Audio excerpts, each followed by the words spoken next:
Hujan bulan Desember masih turun walau sudah berganti gerimis. Jarum jam di pergelangan tangan Jonathan menunjukkan angka 23:15 waktu Indonesia Barat. Sementara wiper mobil yang dikemudikan David bergerak ke kanan dan ke kiri. Nampak seperti sepasang tangan yang tengah melambai memberi ucapan selamat jalan dan tidak usah berjumpa lagi.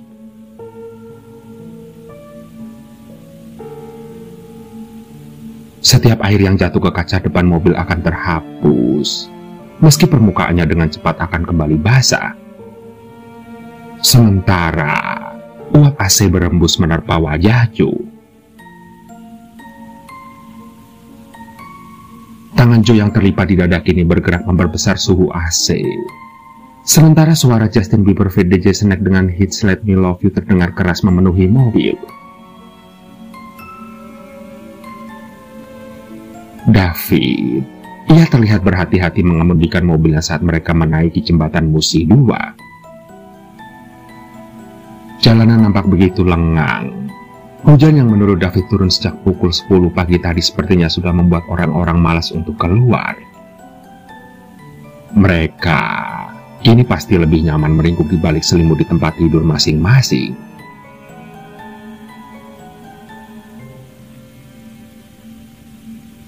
Hingga beberapa saat kemudian tiba-tiba ponsel David berdering. Tangannya tergesa menjangkau benda itu.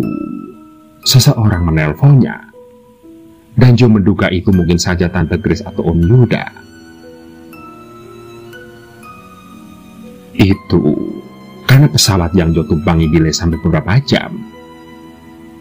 Dia seharusnya mendarat pukul 5 sore. Tapi baru menjejakkan kaki di Bandara Sultan Mahmud Badarudin 2 pukul 10 malam lewat. David, ia masih berbicara di telepon saat Joe menatap wiper mobilnya yang terus bergerak. Hiasan mobil berbentuk pohon Natal yang tergantung di dekat spion terus bergoyang-goyang. Hingga tiba-tiba Joe mengernyit lalu menahan nafas. Dikucepnya matanya, wiper terus berayun menyapu air hujan dan apa yang Joe lihat pun semakin jelas. Joe menelan ludah. Tanpa disadarinya dia beringsut mundur tapi punggungnya terhalang jok mobil yang dia duduki. Di kaca mobil, entah di bagian luar atau justru di bagian dalam, Joe melihat seraut wajah terjiplak di sana. Benar-benar seraut wajah. Dan terkejut, itu adalah wajah perempuan.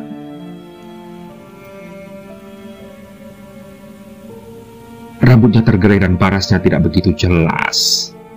Hanya saja mata itu, mata di sana itu, nampak begitu terang seperti ada 2 bongkah arang yang membara.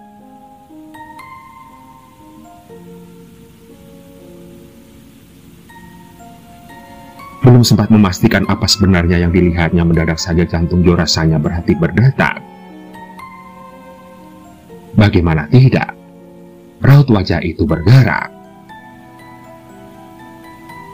Awalnya terlihat untaian rambut yang tiba-tiba terurai jatuh mengenai celana Joe. Joe pun lantas menarik kakinya. Iya, gumpalan rambut itu tidak hitam legam melainkan pirang dan panjang. Dan tidak hanya rambut, namun kali ini sebentuk kepala muncul dari kaca mobil. Sontak, Joe pun semakin beringsut berusaha mundur sejauh mungkin. Sementara suaranya tercekat di tenggorokan. Lantas, dia pun melirik ke samping tapi terlihat David masih sibuk menelpon. David, dia tidak menyadari apa yang sedang terjadi.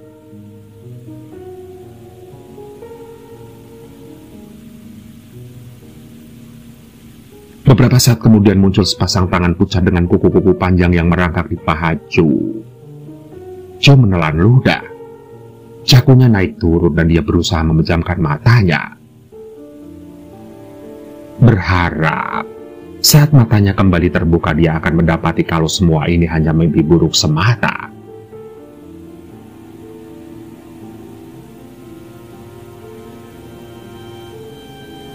Ting!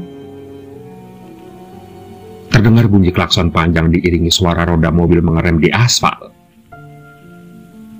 Decitannya begitu nyaring, Joe hampir saja terlempar ke depan andai saja tidak memasang sabuk pengaman. Sementara David, keningnya membentur setir.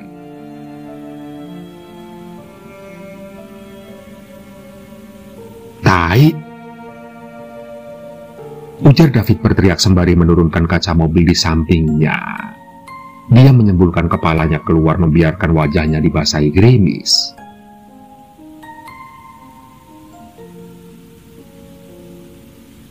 Kalau mau mati jangan ngajak-ngajak. David, dia berteriak ke seorang cewek berseragam SMA yang sedang melintas. Namun cewek itu tidak menoleh, juga tidak meminta maaf. Hanya terus melangkahkan kakinya menyeberang ke sisi lain jembatan busi. Seolah makian David sama sekali tidak didengarnya.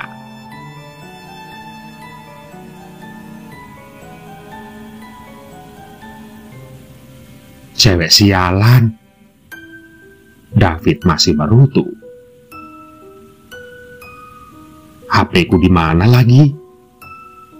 Ujar David sembari mencari-cari ponselnya di kolong. Di antara kakinya, pedal gas dan rem. Sementara Joe, dia baru saja tersadar dari penglihatan yang begitu mengerikan. Dari sosok perempuan berambut pirang yang keluar dari kaca depan mobil David, kini tatapannya tertuju ke cewek berseragam SMA yang hampir saja ditabrak kakak sepupunya jelang tengah malam itu.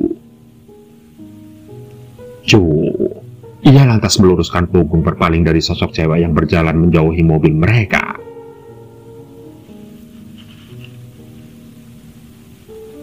Cewek berseragam SMA, tengah malam buta, ujar Joe dalam hati.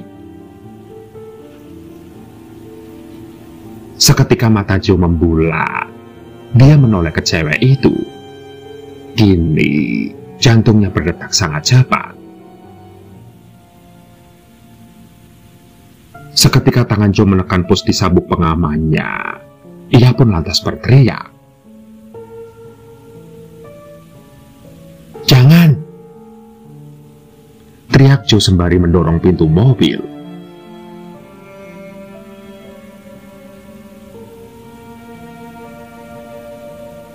"Sialan!" David berteriak kaget mendengar teriakan Joe. Lalu terdengar benturan keras. Iya, ternyata kepala David menghantam setir saat terburu-buru menarik diri keluar dari kolong kursinya. Dan ponselnya sudah ia temukan.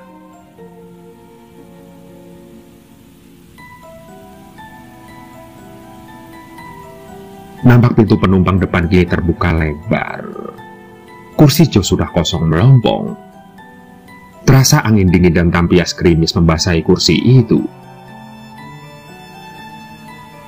Seketika David menoleh ke sisi lain jembatan. Joe tampak berlari ke arah cewek berseragam SMA yang hampir ditabraknya itu. Dan sialnya, cewek itu sudah memanjat sisi jembatan dan sekarang sedang berdiri di atas besi pembatas yang membuat jantung David seolah dicopot saat itu juga.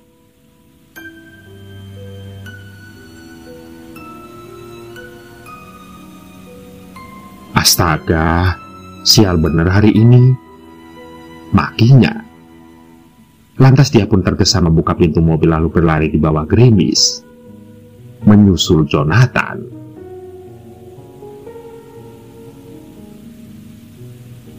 Tidak ada siapa-siapa di jembatan musim malam ini. Hanya mereka saja yang lewat. Sepertinya pengendara mobil dan motor lainnya berkongsi menjerumuskan David dan Joe untuk jadi dewa penolong cewek tersebut. Dan David, ia benci menjadi pahlawan tanpa ikut ditolong orang lain.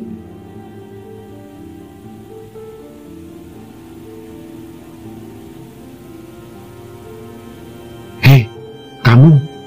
Jangan lakuin itu!" teriak Joe. Namun cewek itu sepertinya tidak mendengar Joe. Dia malah merentangkan kedua tangannya di udara seperti di adegan fenomenal film Titanic. Sementara angin malam yang dingin berembus menyibak rambut sepundak cewek itu.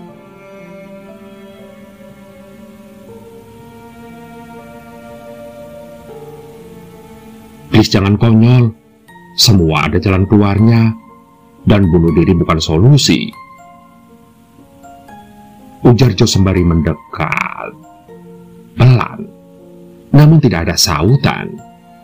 Sementara David sudah berdiri di samping Joe dengan napas memburu dan tangan kanannya memegang ponsel.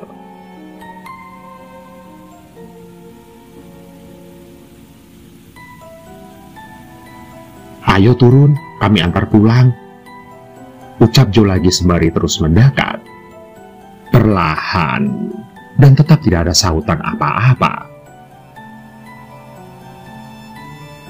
Sementara cewek itu semakin oleng. Sepertinya dia tidak bisa menahan keseimbangannya di besi pembatas itu.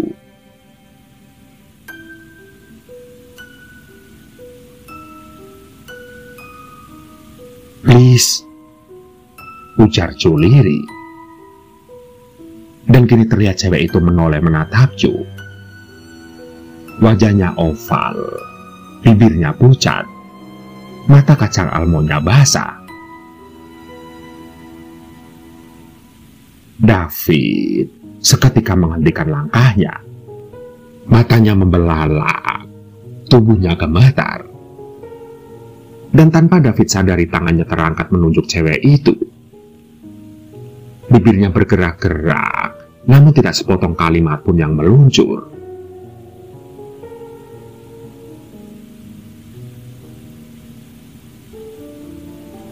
Kini cewek itu kembali menoleh ke depan dan mencondongkan tubuhnya ke sungai Musi yang mengalir deras di bawahnya.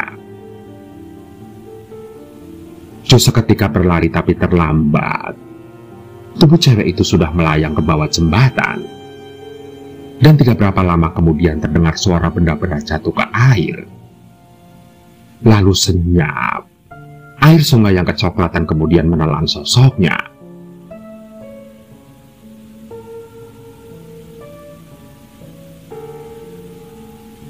Telepon polisi, Bang, seru Jonathan sembari berlari panik.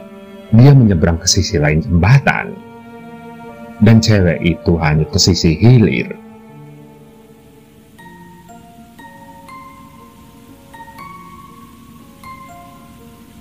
Namun David hanya membatu.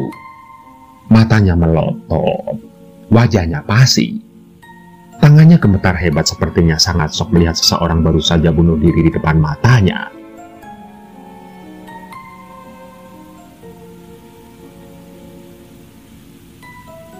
Bang David, telepon polisi cepat!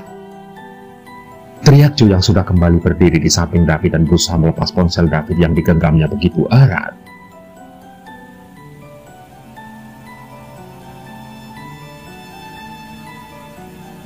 Bang! Teriaknya lagi. Ia berusaha menyadarkan David dari keterkejutan.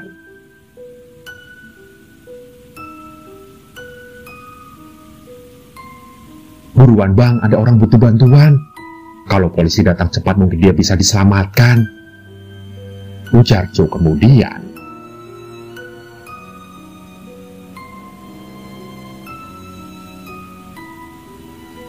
Percuma. Kini terdengar jawaban David.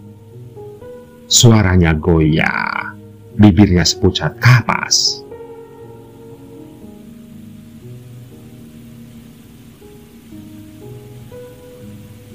Percuma apaan? Tanya Joe kesal. Dia lantas menarik paksa ponsel David. Dan seperti tersadar, David segera merebut lagi ponselnya.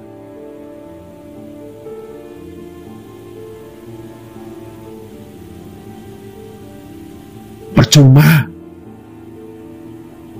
David kemudian berteriak kencang di telinga Jonathan yang membuat adik sepupunya tertegun.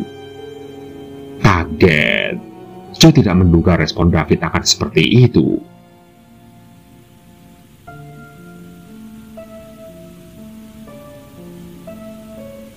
Tadi itu hantu. Hantu. Teriak David lagi meyakinkan Jonathan. Dan seketika, Jonathan pun membatu.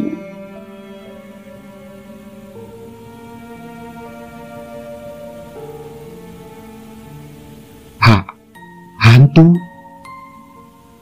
Ulangnya dengan suara bergetar dan wajah yang seketika pasi.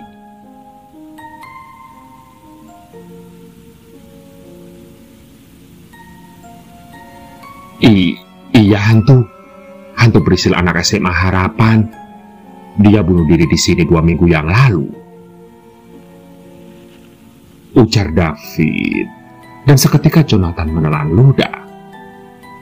Pahit.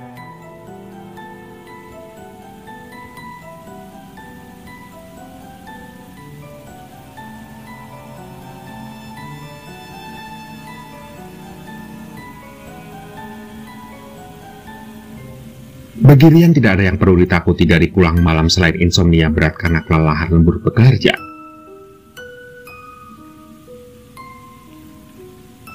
Malam ini ia pulang sendirian dan berjalan kaki karena Iwan teman satu kosnya telah pulang duluan. Dan Ryan yang sudah menyelesaikan lemburnya segera berjalan lurus menuju halte bis yang berjarak sekitar 500 meter di depan sebelah kiri jalan.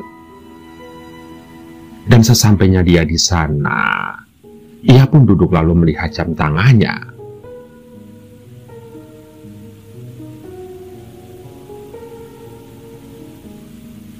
Sudah jam 1 pagi. Batin Ryan yang matanya mulai terpejam. Ryan, dia pasti sangat kelelahan karena bekerja hingga lembur terus demi tambahan gaji yang lumayan banyak.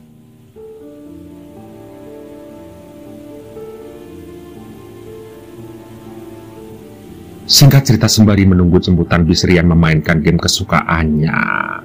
Dan 10 menit kemudian bis pun datang. Lantas, Ryan pun memasuki bis jemputan tersebut.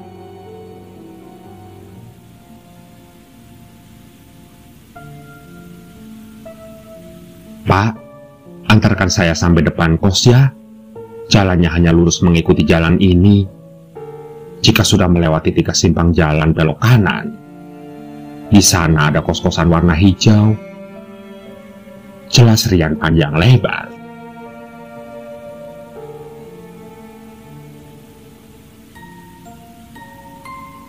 Baik dek, sang supir bis itu menjawab. Suaranya begitu datar tanpa ekspresi. Terlihat wajahnya pucat pasi seperti mayat yang baru saja dikubur. Tidak berapa lama kemudian bis pun kembali berjalan. Di dalamnya terdapat banyak orang, tapi mereka semua diam. Raut wajahnya juga terlihat kelelahan dan pucat. Dan karena tidak mau memikirkan hal yang aneh-aneh, Ryan lantas mencari tempat duduk. Ia kemudian memilih duduk di kursi paling belakang.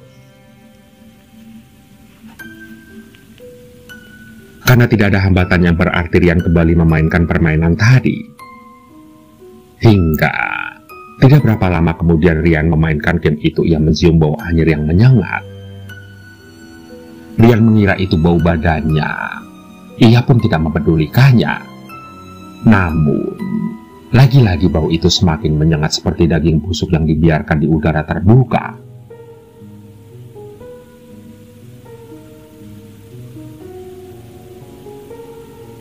Bau apa ini ya? Badanku nggak bau kok. Ujar Ryan dalam hati bertanya pada dirinya sendiri.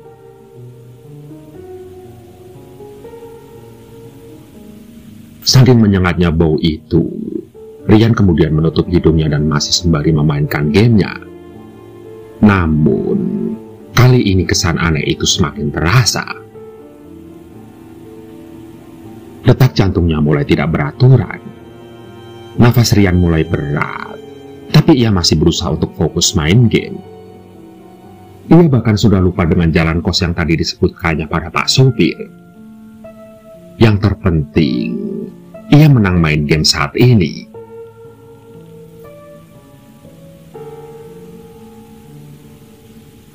Yes, aku menang. Ujar Rian mengangkat kepalan tangan kanannya tinggi-tinggi sembari tertawa seorang diri. Dan itulah kesalahan terbesar Rian. Bagaimana tidak? Karena setelahnya terdengar suara tangisan pelan namun jelas di telinga Rian. Bukan hanya satu tapi puluhan suara sedang menerpa telinganya. Ia pun lantas bingung dari mana asal suara itu. Sontak, ia menatap orang di sekitarnya. Namun mereka semuanya terlihat biasa saja dan tidak ada yang aneh.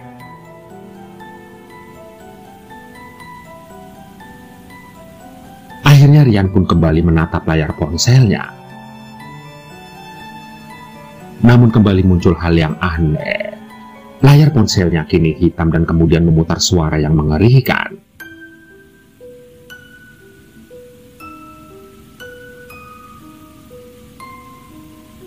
Rian, aku akan menghantuimu selamanya. Ujar suara itu.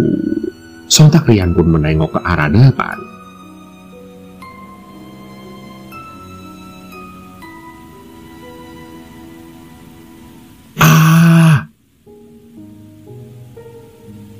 Rian pun sontak berteriak ketika melihat kuntilanak dengan mulut sobek dan mata yang menjuntai di sebelah kanannya sedang menjeringnya manis di depan wajah Rian. Hingga tiba-tiba, "Bangun dek, bangun, kita sudah sampai," ujar seseorang sembari memekik berusaha membangunkan Rian. Dan ternyata itu adalah sang sopir.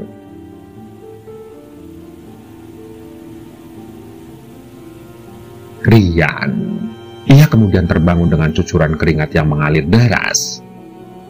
Ia tidak percaya dengan apa yang baru saja ia lihat. Apakah itu hanya hayalannya saja? Atau memang itu kenyataan?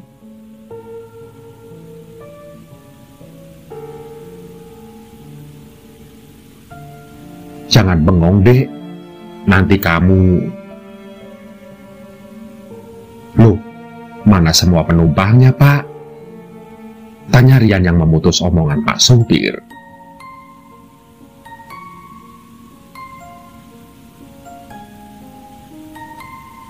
Mereka semua sudah pulang, hanya kamu sendiri yang masih di sini dari tadi.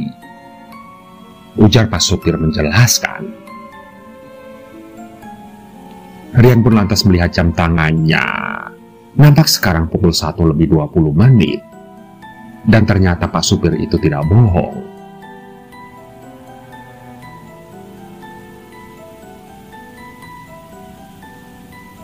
Terima kasih pak, balas Rian sembari tersenyum menahan rasa takut.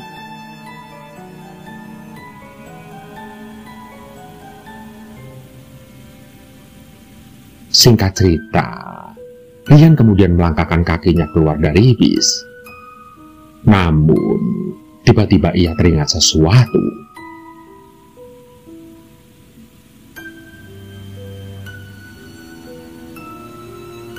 Loh, aku kan belum bayar bis tadi.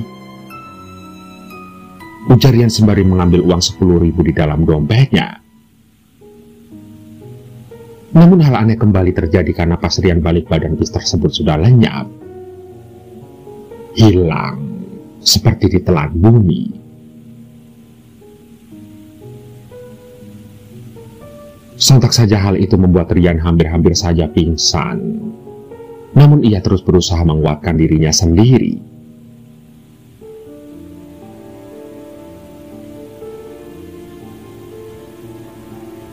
Ah, mungkin aku cuma kelelahan bekerja. Pikir Rian menenangkan dirinya yang ketakutan sembari melangkah kontai menuju kosannya.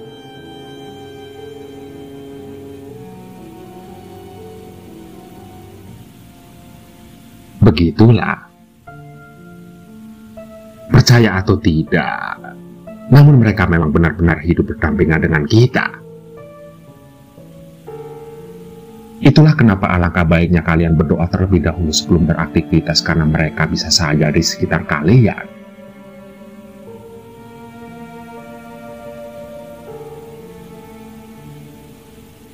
Iya, Mereka mengawasimu dari tempat yang tidak terlihat.